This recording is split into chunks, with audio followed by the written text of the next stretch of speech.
स्वागत है बच्चों हिंदी अनिवार्य की कक्षा में। बच्चों आज हम कुंवर नारायण की कविताओं के बारे में पढ़ेंगे। जन्म हुआ इनका 1927 उत्तर प्रदेश में और निधन हुआ इनका 1917 में। प्रमुख रचनाएं हैं चक्रव्यूह 1956, परिवेश, हम तुम, अपने सामने, कोई दूसरा नहीं, इन दिनों। ये इनकी काव्य संग्रह है। इनकी प्रबंध काव्य है आत्मजयी और वाजिश्रवा के आसपास। कहानी संग्रह है आकारों के आसपास। आज और आज से पहले इनकी समीक्षा है और मेरे साक्षात्कार इनके सामान्य हैं। प्रमुख पुरस्कार है साहित्य अकादमी पुरस्कार, कुमार आशान पुरस्कार, व्यास सम्मान, प्रेमचंद पुरस्कार, लोहिया सम्मान पुरस्कार, कबीर सम्मान और ज्ञानपीठ पुरस्कार। न जाने कब से बंद एक दिन इस तरह खुला घर का दरवाजा जिससे गर्द से ढकी एक पुरानी किताब हो। गर्द से ढकी हर पुरानी किताब खोलने की बात कहने वाले कुंवर नारायण ने सन 1950 के आसपास से काव्य लेखन की शुरुआत की। इन्होंने कविता के अलावा चिंतन परक लेख, कहानियाँ, सिनेमा, अन्य कलाकारों पर समीक्षाएं भी लिखी, किंतु कविता की विधा को उनके सृजन कर्म में हमेशा प्राथमिकता प्राप्त रही।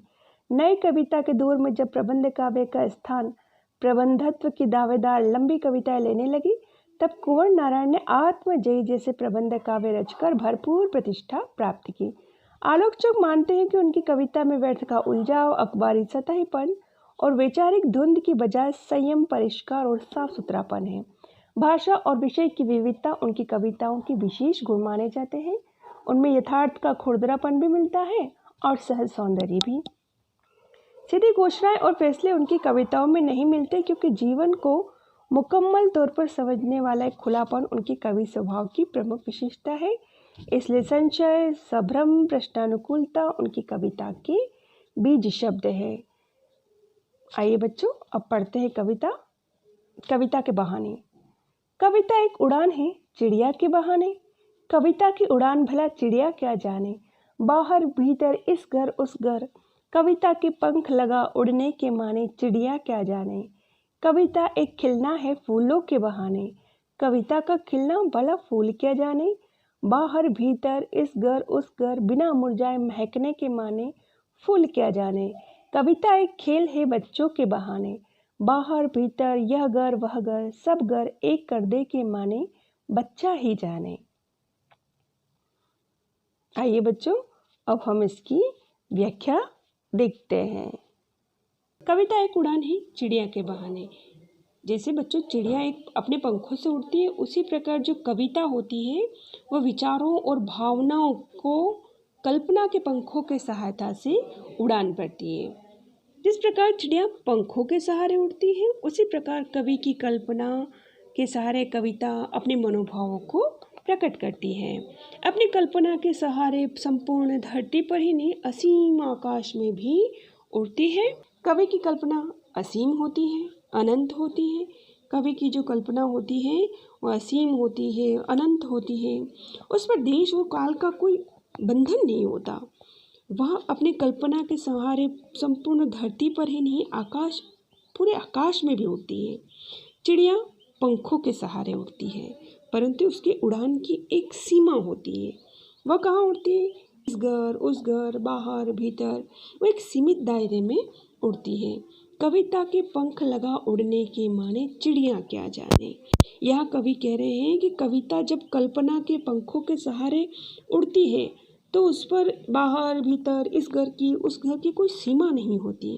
कविता की एक असीमित विस्तार देने वाली उड़ान की तुलना चिड़िया की उड़ान से नहीं की जा सकती है। इसका प्रसंग देखेंगे। प्रस्तुत पद्य में चिड़िया के बहाने से कविता की असीम संभावनाओं पर प्रकाश डाला गया है। विशेष कवि ने कविता की असीम संभावना की ओर संकेत किया है। मानवीकरण अलंकार का प्रयोग किया गया है। अनुप्रास अलंकार का भी प्रयोग किया गया है। कविता को उड़ना क्रिया एक सजीव प्राणी की क्रिया है। चिड़िया का काम है उड़ना, लेकिन एक निर्जीव वस्तु पर इस क्रियाकलाप का आरोप हो रहा है, इसलिए यहाँ पर मानवीकरण अलंकार है। अनुप्रास अलंकार का भी यथासंभव प्रयोग किया गया है। भाषा सहज, सरल और भावानुकूल है और खड़ी बोली का प्रयोग किया गया है। अगला पद्य है, कविता एक खिलना है फूलों के बहाने। कविता की तुलना यहाँ पर कवि फूल के खिलने से करते हुए कह रहा है कि कविता की तुलना फूल के खिलने से भी नहीं की जा सकती। फूल जब खिलता है तो उसकी सुगंध बहुत सीमित प्रभाव दिखाती है और उसके आसपास की जगहों तक की सुगंध फैलती है। लेकिन जो कविता की जो सरसता है, कविता की जो सुगंध है, उसका जो प्रभाव है, उस पर किसी की कोई सीमा नहीं होती है।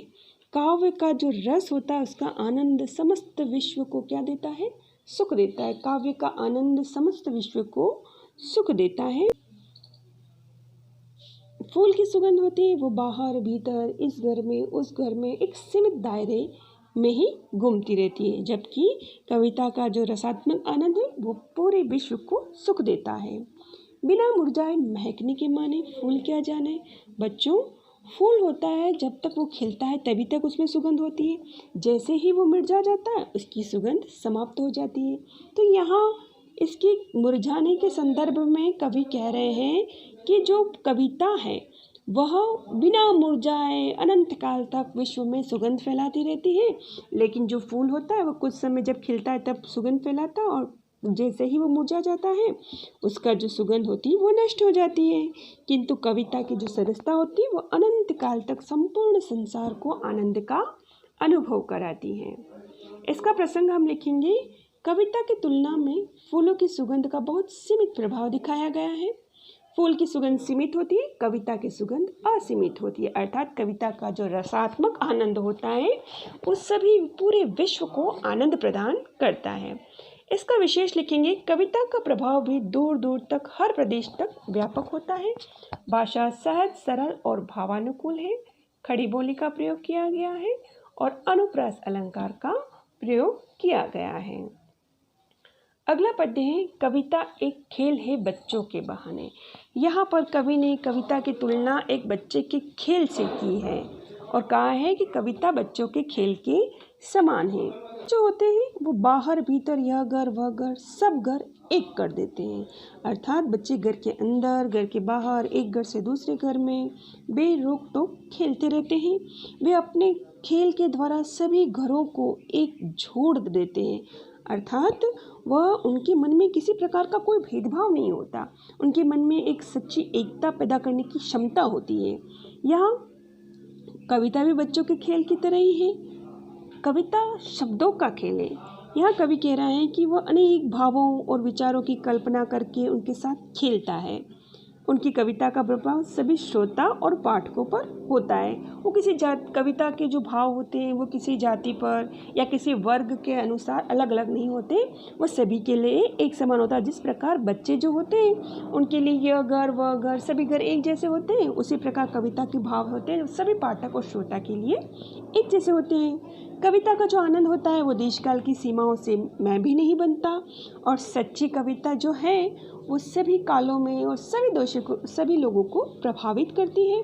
दूरियां मिटाकर संसार में वास्तविक एकता का संचार करती है। उसी प्रकार बच्चे भी क्या करते हैं, जो लोगों के बीच में दूरियां हैं उनसे उनको कोई लेना देना नहीं, वह सच्ची एकता स्थापित करते हैं और वही भाव कविताओं में भी होते हैं।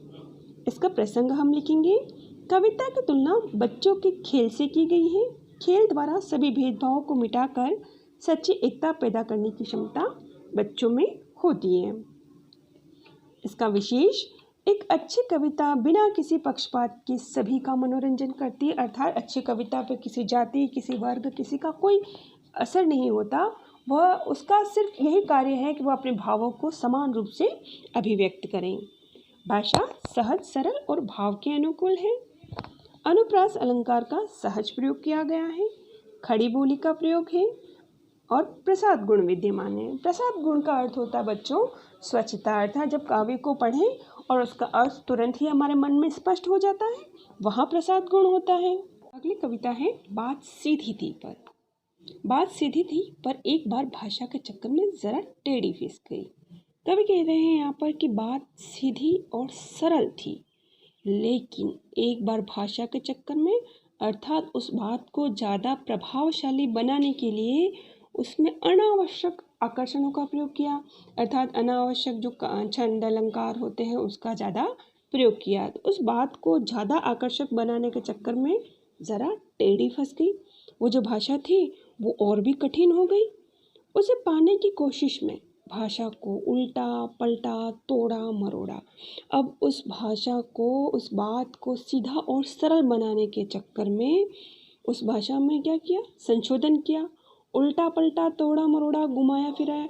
इससे अभिप्राय है कि उस भाषा में जिन शब्दों का और वाक्य रचना का कवि ने प्रयोग किया था उनको उसमें फेर बदल किया। उन्होंने शब्दों को बदल दिया और वाक्य रचना को भी बदल दिया कि बात या तो बने कि ऐसा करने से क्या हो जाए, बात की सरलता बन जाए, या फिर भाषा से बाहर आए, या फिर जो भाषा में क्लिष्टता और दिखावटीपन जो आ गया है उससे छुटकारा मिल जाए। लेकिन इससे भाषा के साथ साथ बात और भी पेचीदा होती चली गई। लेकिन इससे बात स्पष्ट होने की जगह क्या हुआ, और भी ज़्यादा कठिन होती गई। अर्थात भाषा जो होती है बच्चों, उसको ज़्यादा प्रभावशाली बनाने के लिए सहज और सरल भाषा का प्रयोग करना चाहिए।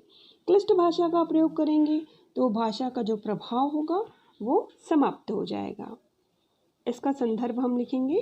प्रस्तुत काव्यांश हमारी पाठ्यपुस्तक में संकलित कवि कुंवर नारायण की कविता बात सीधी थी से लिया गया है।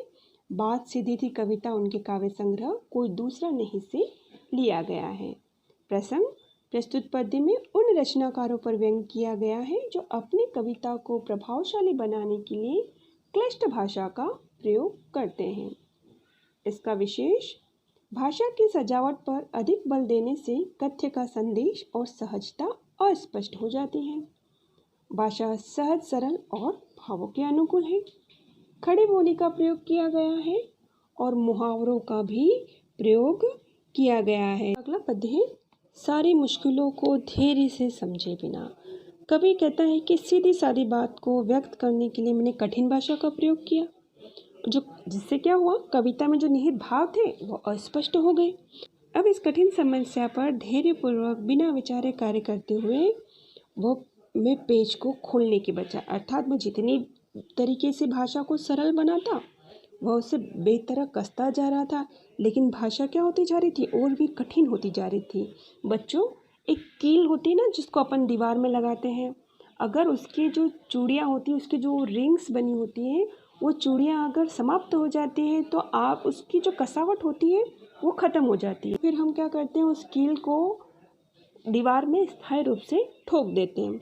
तो यह कविता के साथ भी ऐसा ही हो रहा है कि मैं पेज को खोलने की बजाय, अर्थात मैं जितनी तरीके से भाषा को सरल बनाने का प्रयास करता उसे बेतरह कसता जा रहा था, लेकिन वो भाषा सरल होने की बजाय क्या हो रही थी, अनावश्यक रूप से कठिन होती जा रही थी। क्योंकि इस कर्तव्य पर मुझे साफ सुनाई दे रही थी तमाशबीनों की शाबाशी और वाह वाह। कवि कह रहा है कि जिस तरह से मैं जितने प्रयास में मैं भाषा को सरल बनाने की करता, लेकिन वो भाषा और भी कठिन बनती जा रही थी, और मेरे इस कार्य पर, मेरे इस कर्तव्य पर जो तमाशा देखने वाले लोग हैं वो शाबाशी दे रहे थे, वाह वाह कर रहे थे। इस शाबाशी से मैं भ्रमित हो रहा था और भाषा के पेज को और क्या करता जा रहा था, कसता जा रहा था। आखिरकार वही हुआ जिसका मुझे डर था, और अंत में परिणाम वही हुआ जिसका मुझे डर था कि जोर जबरदस्ती से अनावश्यक प्रभावशाली बनाने के चक्कर में बात की चूड़ी मर गई। यह मुहावरा है बच्चों, इसका अर्थ है बात का प्रभावहीन हो जाना, अर्थात जोर जबरदस्ती करने के कारण जो बात का जो प्रभाव था वो समाप्त हो गया और भाषा में बेकार घूमने लगी, और जो भाषा है वह प्रभावशाली होने के स्थान पर प्रभावहीन हो जाती है। बच्चों, जो कील जो होती है उसकी जो पीछे की जो चूड़ियाँ होती हैं वो ख़त्म हो जाती हैं, फिर हम उसको ज़बरदस्ती दीवार में ठोक देते हैं तो उसका जो कसावट होती है, उसका प्रभाव होता है, वो समाप्त हो जाता है। उसी प्रकार बात को भी अनावश्यक रूप से कठिन बनाने से, अनावश्यक शब्दों का प्रयोग करने से जो भाषा का जो प्रभाव होता है वह समाप्त हो जाता है और भाषा प्रभावहीन हो जाती है। इसका संदर्भ बच्चों वही लिखेंगे जो पहले वाले पद्य में। पूरी कविता का संदर्भ एक ही होगा। प्रसंग हम लिखेंगे। प्रस्तुत पद्य में कविता में क्लिष्ट शब्दों की अनुपयोगिता बताई गई है। भाषा जितनी सहज और सरल होती है उतना ही पाठक पर प्रभाव डालती है।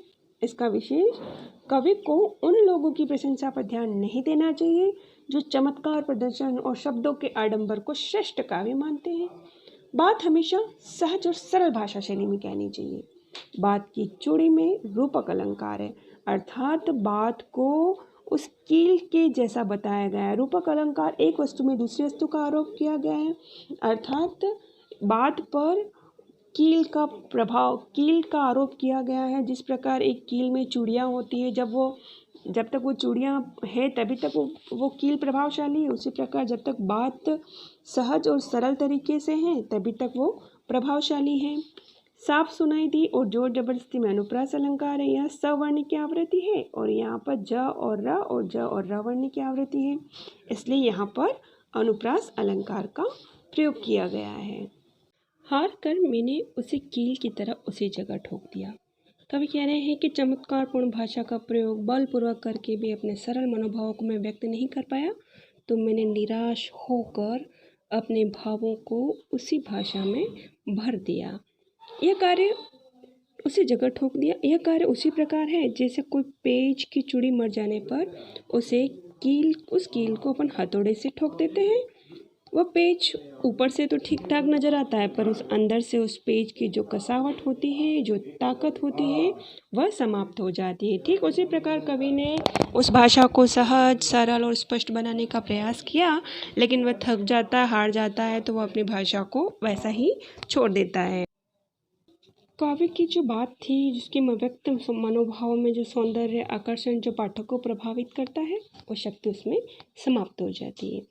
उसके कवि के जो अंदर के जो भाव थे, वो एक शरारती के बच्चे की तरह मुझसे खेल रहे थे, अर्थात मुझसे बार बार प्रश्न पूछ रहे थे। अपनी असफलता पर कवि निराश हो जाता है और बेचैन हो जाता है और बार बार अपना पसीना पोंछता है। इस कवि की इस दशा को देखकर, कवि की इस हालत को देखकर उसका मन का जो भाव था, किसी शरारती के बच्चे की तरह से छेड़ने लग जाता है और पूछता है कि क्या सरल भावों की व्यंजना के लिए सरल सुबोध भाषा का प्रयोग करना तुम्हें नहीं आता। इसका प्रसंग हम लिखेंगे। भाव को जोर जबरदस्ती से कठिन भाषा में व्यक्त करने से वह प्रभावहीन हो जाता है। सरल भाषा में मार्मिक भाव ही प्रकाशित किया जा सकता है। विशेष सरल और स्पष्ट भाषा में ही गंभीर भाव व्यक्त किया जा सकता है।